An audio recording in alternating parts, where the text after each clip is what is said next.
This may be what you think as your first time in the presence of a divine cosmic being, but this is not the first time this energy has graced the planet Earth. If you are watching this now, it is not a coincidence. This is a cosmic intervention in your life to make you manifest what you want. Now, some of you might be wondering, how has this worked before and how is this possible? So today, here you can experience these answers through the powerful cognitions as referenced from the ancient texts of Hinduism revived by the Supreme Pontiff of Hinduism. So let us understand who is Devi Parashakti, the divine cosmic mother.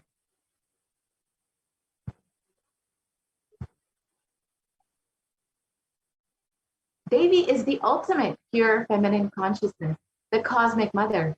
She is the source Shakti. It is her cosmic womb, Brahmanda Yoni, from which billions and billions of universes come out and go in.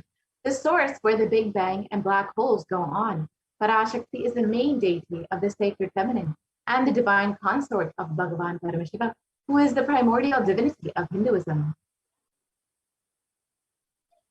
And Swamiji very beautifully says, the Supreme Pontiff of Hinduism beautifully says, the first and the foremost relationship is mother, the ability to learn. And even the idea to relate starts with the mother. How to relate starts with the mother. So understand your idea to relate and your ability to relate starts with the mother. A mother is a too important way to connect with what you think as life. In the Vedic tradition, our rishis were aware that your ability to connect with the mother should be directed to the cosmos. It should inspire and it should awaken your higher consciousness. And connecting with life through the mother is the most sweetest, most beautiful, and most easiest form to ever connect through.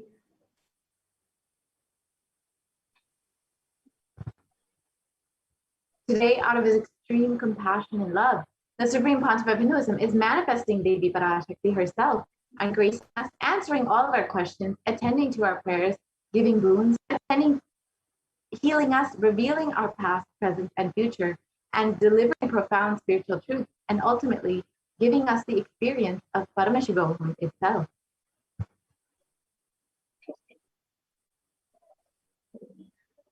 So now let's understand what is the Bhava Samadhi Darshan that all of us are going to witness today.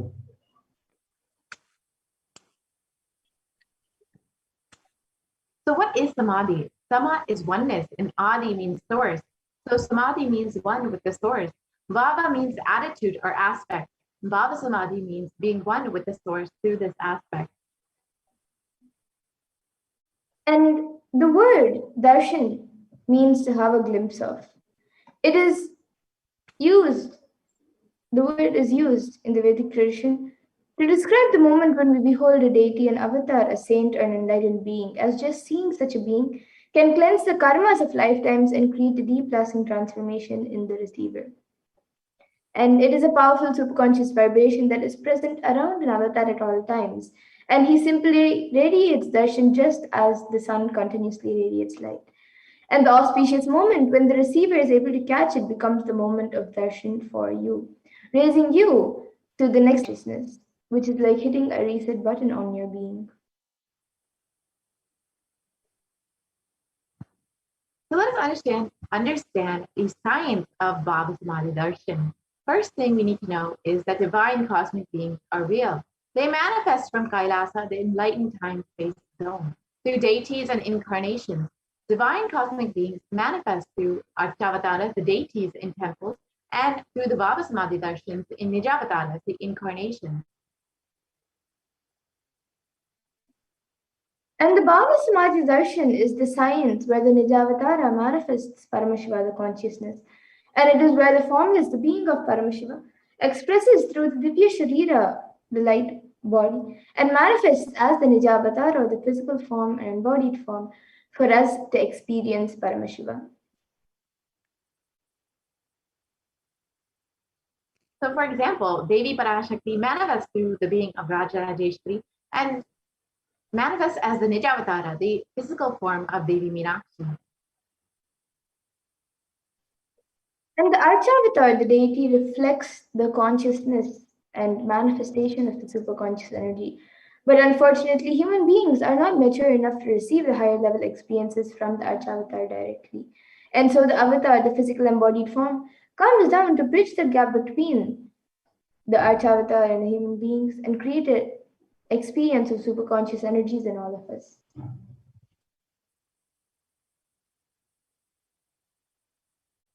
Bhavasamadhi Darshan awakens your Kundalini Shakti, which is the latent potential energy in every human being.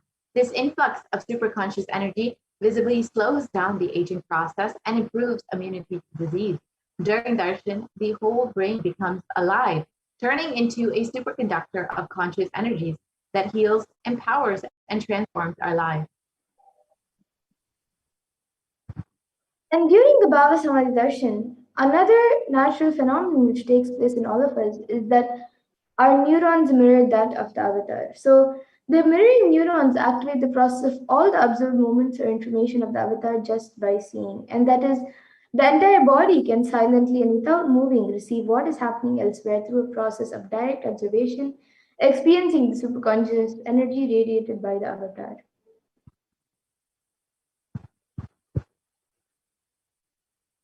So let us understand what are Akashic readings. They are not predictions, they are the readings of space. Creation and destruction happen simultaneously. The dimension of time starts the past, present, and future. Because Akashic records are stored in the Akasha, the space dimension, there is no past, present, and future. That is why what you call as happening, yet to happen, are clearly already recorded.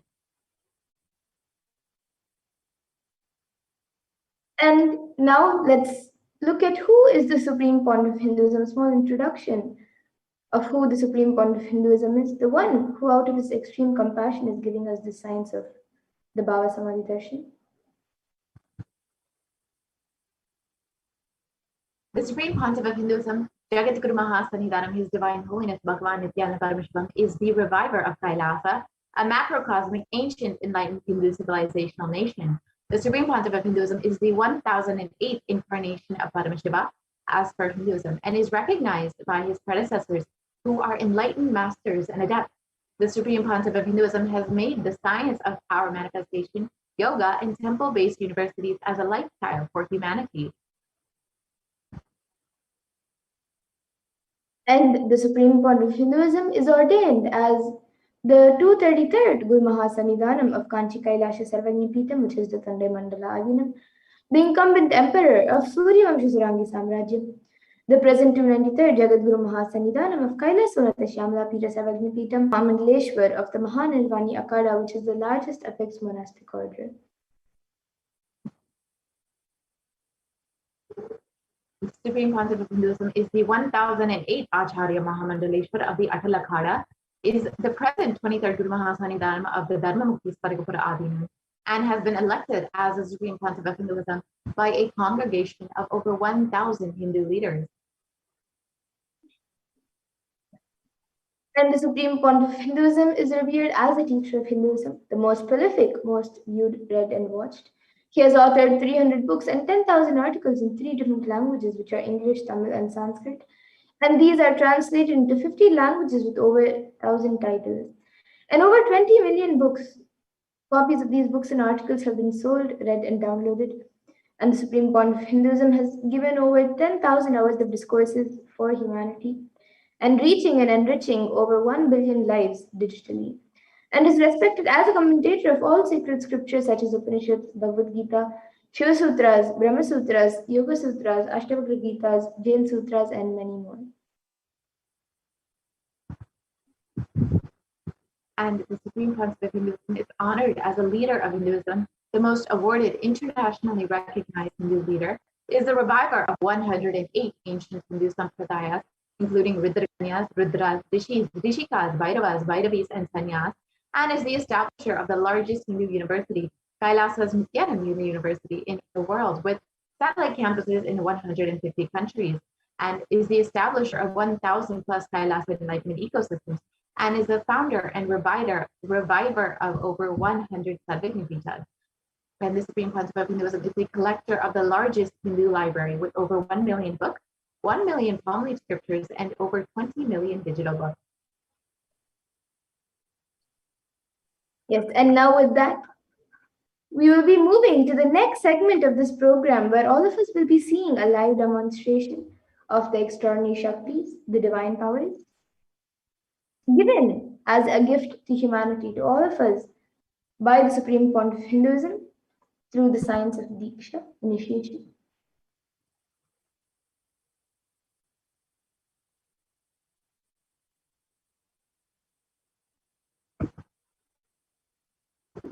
So today, the Balasans, the Nithyananda yogis, and the initiated disciples of the Supreme Point of Hinduism will be demonstrating and sharing with all of you the experiences and results of the extraordinary manifestation awakened in us through the Diksha, the initiation by the Supreme Point of Hinduism.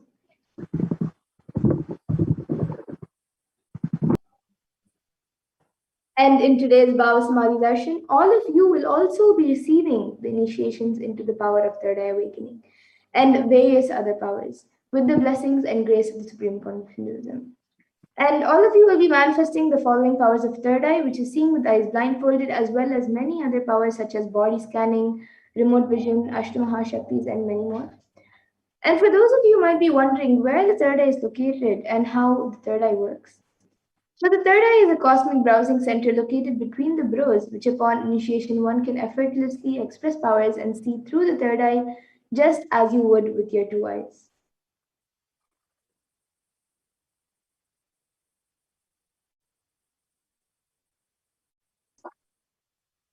So what are Shaktis?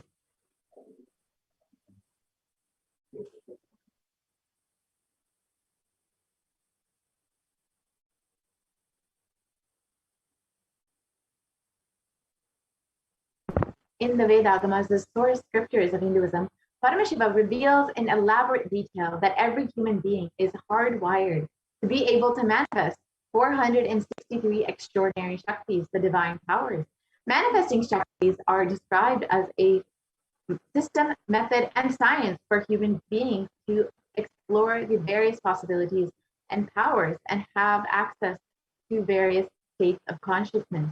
Shaktis manifest from the fundamental cognition that you are divine and you need to manifest divine, not that you are a man and you need to reach divine. And now some of you might have heard the word siddhis, as it's a very common term used for any type of extraordinary manifestation. So let's look at the difference between Shaktis and siddhis.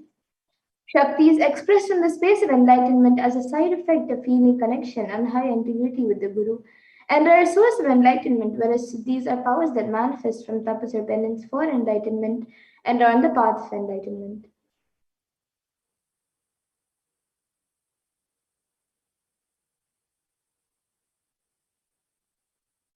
And Shaktis of Paramashiva manifest through ordinary human beings in an extraordinary way after initiation from the avatar, and they are permanent. However, siddhis are not permanent, and they might divert you from enlightenment.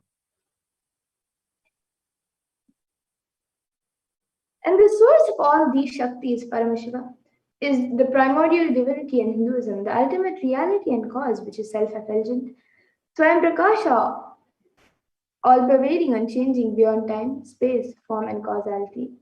And as the fundamental base of Avyakta, the unmanifest, and Vyakta, the manifest existence, he performs the Panchakritya or the five cosmic acts of Shrishti, which is creation, Sthiti, sovereign rulership and maintenance, Samhara, rejuvenation, Throbhava, pulling out of delusion, and Anugraha, which is liberating grace for all living entities.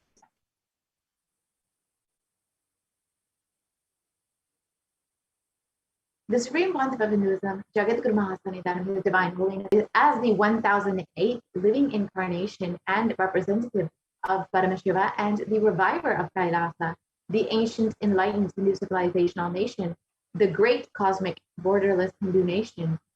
Ever since the beginning of the civilization, the Sanatana Hindu Dharma has been the cradle of enlightened beings and highly advanced sciences. It was where the science of enlightenment and powers, the Shaktis, were lived and taught as a lifestyle. For the first time in modern day, the Supreme Pontiff of Hinduism is reviving these yogic sciences and transmitting it to the world as a record-breaking, never accomplished before. And All of this knowledge and these great sciences are passed down from one generation to the next through the science of Diksha, which is initiation by the enlightened gurus.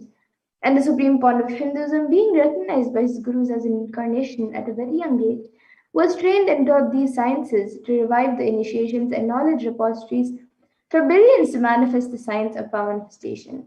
From the disciplines of Vedanta, Tantra, Sri Vidya, Yoga and Yogic powers, Mantra Shastra, Siddha Vidya, science of Aushadha, Advaita, Bhakti Yoga, Paramashivoham, Paramashivoham, and much more.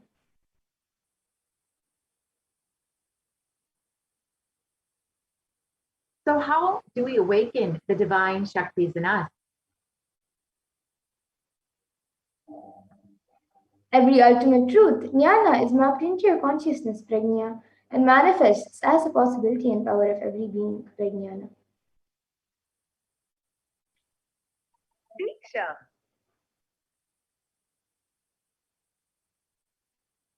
The science of power manifestation is authenticated or pramana. The Shastra Pramana is the eternal, unchangeable truth revealed in the source scriptures, and the Apta Pramana are the experiences and results of the Aptas or authorities of Hinduism, the Vedic rishis and scientists who time tested and verified the science.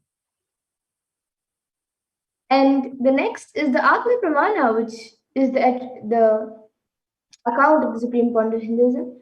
This millennium's avatar's personal experience of the power manifestation, and then the Pratyaksha Pramana, which is the empirical evidence from observational experimentation.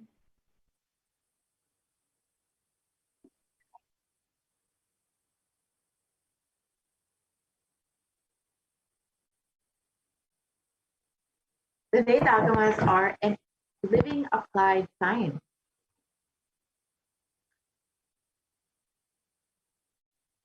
Vedas are the ultimate superior authority of Hinduism. Vedas are pure science where the ultimate truths are explained. The Agamas are the scriptures where the applied technology, the applied science is expanded. The Vedas and Agamas, the Vedagamas are given the status of truth as they are directly revealed by Paramashiva. They are the ultimate, eternal, unchangeable truth. A reference cited from these Shastras or called Shastra Pramana. And now, let us all get ready to witness a very unique and very exciting demonstration of the powers of third eye. So we'll be first getting into the power of third eye reading, which is seen with the eyes blindfolded.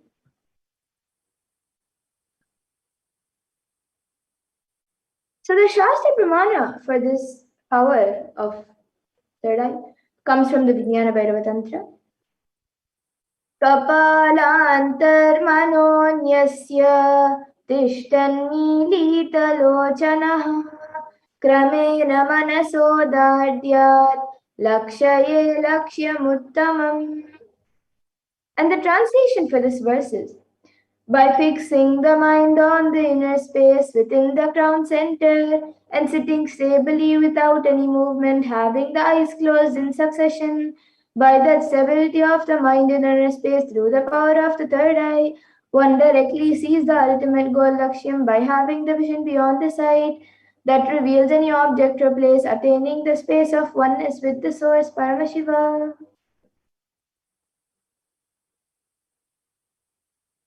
And the next is the Apta Pramana, where Krishna initiates Arjuna into the power of third eye during the revelation of the Bhagavad Gita. So he says, Natu mam shakyase drashtu manenaiva swachakshusha divyam dadami te chakshuhu pashyame yogamaishwaram. So this Bhagavan Krishna says to Arjuna, but you cannot see my cosmic form with these physical eyes of yours. Therefore, I grant you divine third eye vision. Behold my cosmic opulence. So, in the Hindu Purana Bhagavad Gita, during the revelation of the Hindu Purana Bhagavad Gita, Bhagavan Krishna initiates Arjuna into the power of third eye to behold Krishna's Vishvarupa Darshan, the vision of his cosmic form. And specifically in the 11th chapter of Bhagavad Gita, which contains the description of Bhagavan Krishna's cosmic form, is completely narrated by Arjuna as he sees Bhagavan Krishna through his third eye.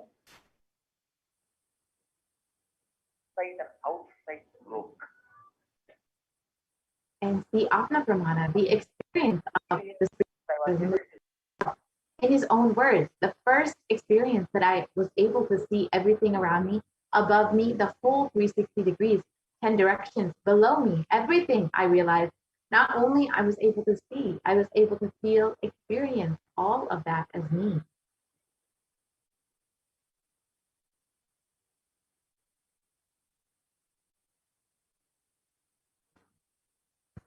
And the Pratiksha Pramana, which is the empirical evidence from observation and scientific experimentation. And experiments were done on the Supreme Pontiff of Hinduism, where they studied and measured, and compared the metabolic cell activity of the brain in the conscious and meditative state, or open third eye state. And this was done using the positron emission tomography, or PET scan. And when doing daily activity is measured in the brain, where third eye is located. And when in the deep samadhi state, only the third eye region is active, and almost 90% of the brain is at peace.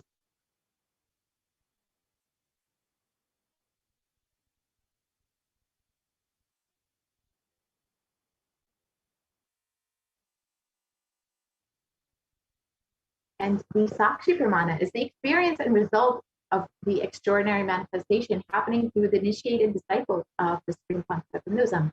And this rare sacred science of third eye awakening is being made available to humanity for their ultimate enrichment and conscious evolution by the Supreme Pontiff of Hinduism, Jagatguru Mahasannidhanam, His Divine Holiness Bhagavan Nithyananda Paramashivam. As a living incarnation of Paramashiva, the Supreme Pontiff of Hinduism embodies the most profound yogic faith that surpass all bounds of time, space, and matter.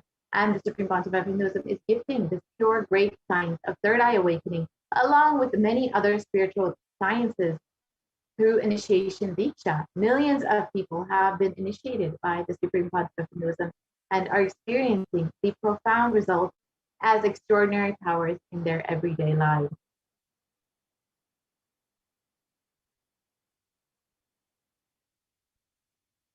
Let us now witness the live Sakshi Pramana, the demonstration of the power of third eye with the Balasins and Nityananda Yogis. And we have Ma Nitya Madhurananda here with us to demonstrate this extraordinary power. Thank you, Ma. Yeah. So now with me, I have this eye band, which I will be using for the power of third eye. So this eye band will be put on me by a volunteer, and all of you can see the eye band. In front, it is a thick opaque plastic sheet, and in the back, there is thick black sponge which will not allow any type of light to enter around the eyes. And this eye band will also cover the bridge of the nose over here. So there will be no way for any type of light to enter around. You cannot see without light. So this eye band will be put on my eyes, covering all the physical light around. And then, with the blessings and grace of Swamiji, whatever is as the comments being put in the YouTube comment section through the third eye, I will be reading it. So any of you who would like me to read anything, you can put it in the YouTube live comment section, and I will be reading it. You can put anything you like. And now the volunteer will be putting this eye band on my eyes. So all of you can see. And now the volunteer will be putting the eye band on my eyes.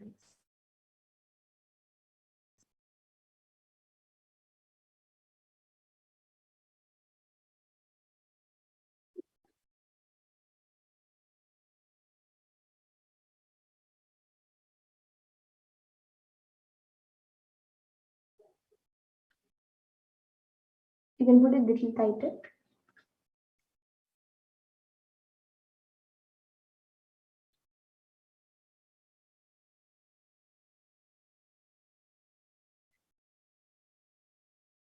Yes. So now the eye band has been put, and I will be turning to my right, left, up, and down. So all of you can see that the eye band has been put, and there is no gaps anywhere. And now the YouTube comments will be projected in front of me, and it will also be projected for all of you.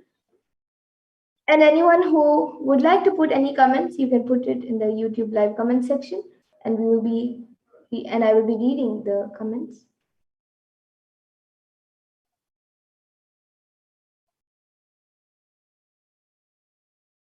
So we have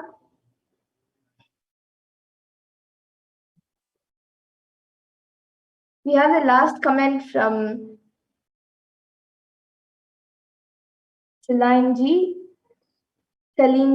who has put nice and then a fire emoji, flower emoji, and a writing emoji, a hand with a crayon or a pencil, a blue crayon or pencil in the hand. And then above that we have a comment, not exactly a comment, but actually a donation from Dr. Hamsa Kalabhairava, who has donated 10 pounds. And thank you, Aya, for your contribution to Kailasa. And next to that, he has put emoji with animal showing thumbs up. It's wearing a yellow shirt and a pink hat. And the contribution has actually come in an orange box. And yes, anyone else who would like to put your comments, you can put in your comments. It can be a sequence of emojis, numbers, letters, words, sentences. It can be anything.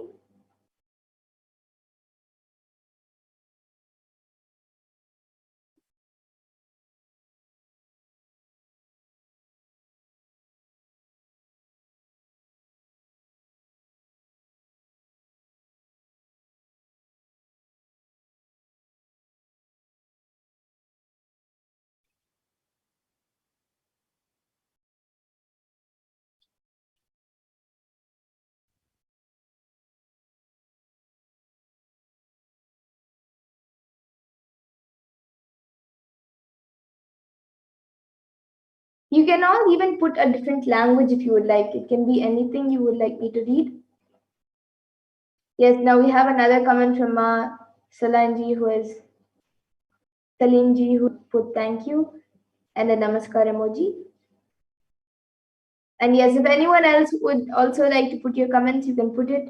And even Masalanji or Dr. Hamsa Kalveriva, even if you would like me to read anything else, you can put it in the comments.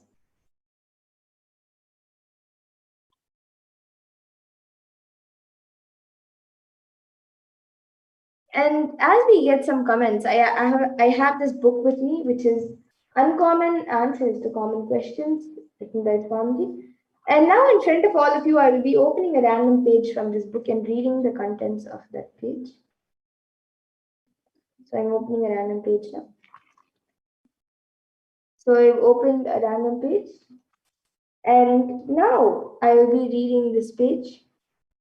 So it is page number 124 and 125. And it says, Beloved Swamiji, in India, we are brought up on rituals and idol worship. Are you for or against these?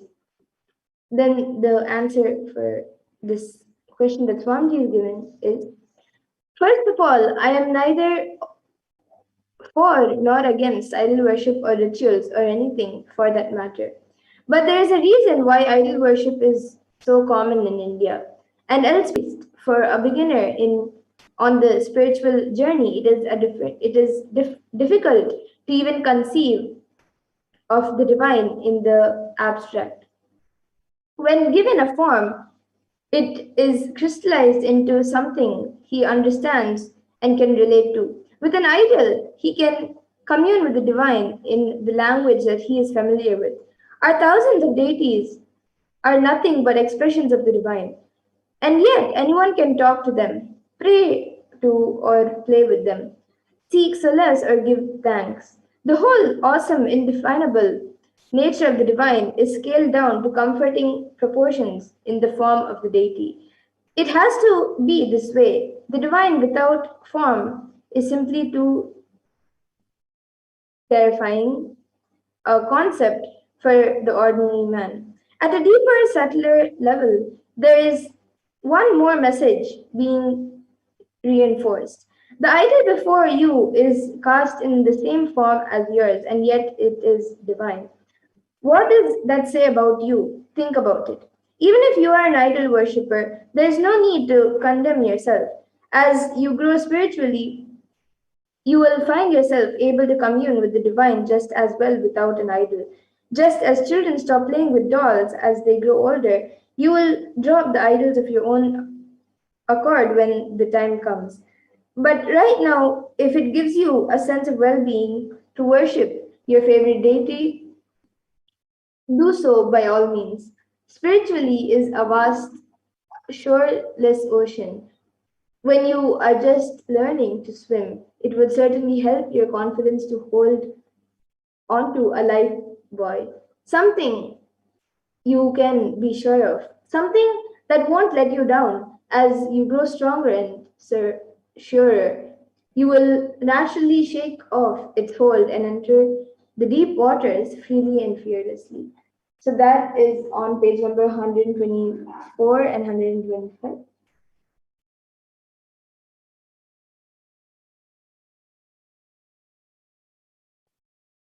And yes, if anyone else also would like to put your comments in the YouTube comment section, you can put it.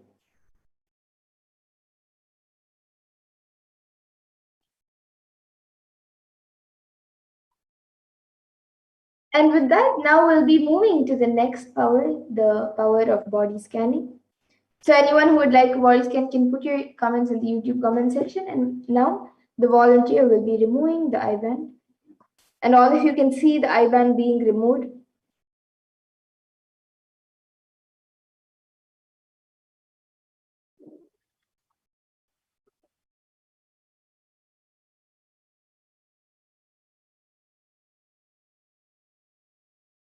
Yes, so all of you can see the eye band. There is nothing added or removed from the eye band.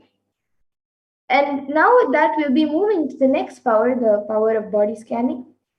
So anyone who would like a body scan can put your comments in the YouTube comment section and we will be doing a body scan for you.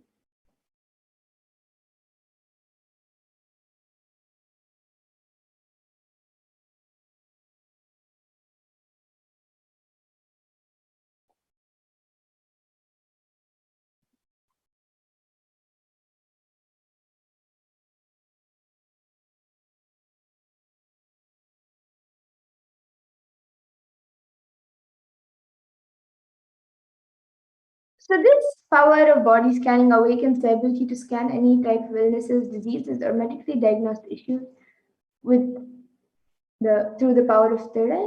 And it also awakens the ability to scan a solution for the problems that are scanned and for any other problems as well.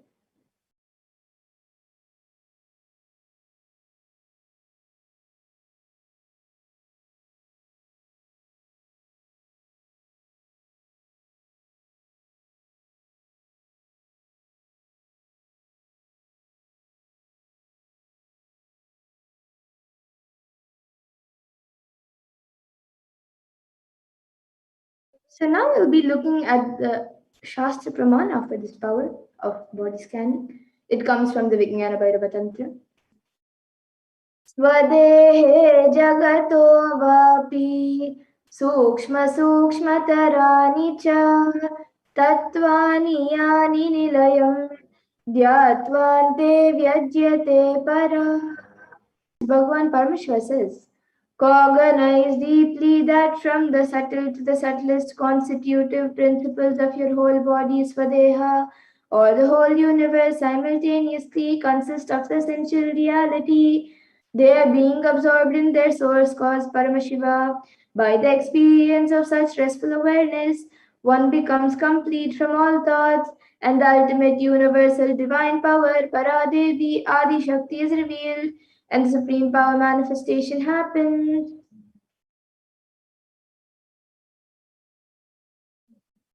And the next is the Apta Pramana, which comes from the life of a Siddha whose name was Terayar.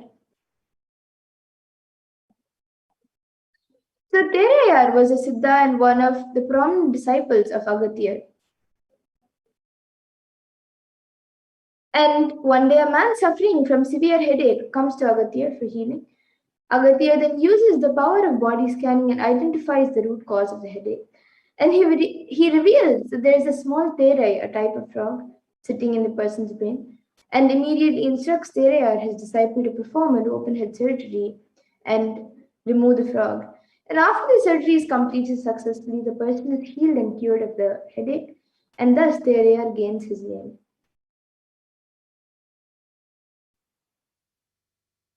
And the Atma Pramana for this power was revealed by the Supreme Point of Hinduism on the 22nd of December 2019 of how he uses the power of body scanning, paraphrasing his own words. Only when I had the multiple compound hand fracture, I was forced to go for surgery and therefore for medical checkups related to that. At that time, they detected heavy metal quantity in my different organs. It was revealed that I had been poisoned without our knowledge. I immediately used diagnostic methods instead of medical facilities to study the body condition due to the poisoning. Through body scanning, I found out what the problems, imbalances had happened and where balances had to be done. And I used allopathy as a second opinion to verify my findings. And here, all of you can see the Sakshi Pramana, which are the experiences and results of the extraordinary manifestation through the initiated disciples. So here are a few sharings taken from social media where a few of the thousands of disciples have shared their experience of how they have successfully manifested the power of body scanning. And with that, now we will be getting into the live demonstration of the power of body scanning. So anyone who would like a body scan can put your comments in the YouTube comment section and we will be doing a body scan for you.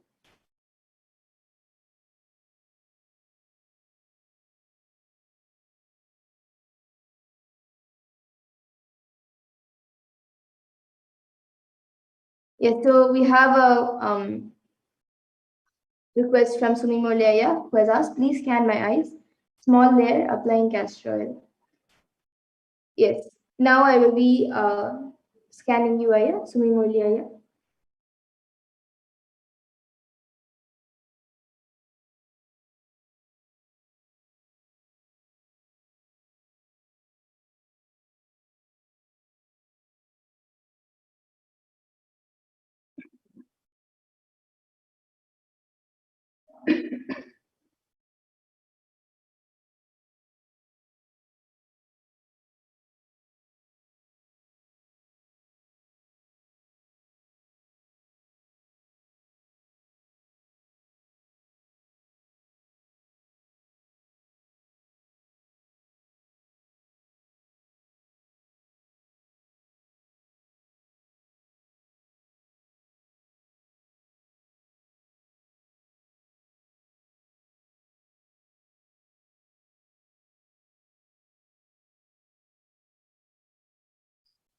Yes, Aya. So Sumi Molyaya, I was able to see that your eyes are getting healed. You can continue to apply castor oil.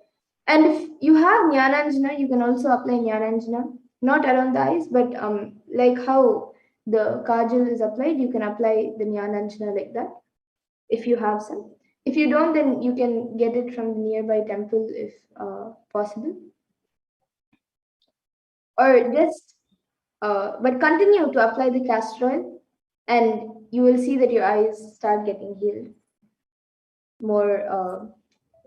It will get healed soon. And apart from that, I was also able to see for you, Aya, that in your back, there is your backbone is actually becoming a little weak right now. I was able to see that is because you are not bending enough, and when you sit, you are sitting with without your back being straight.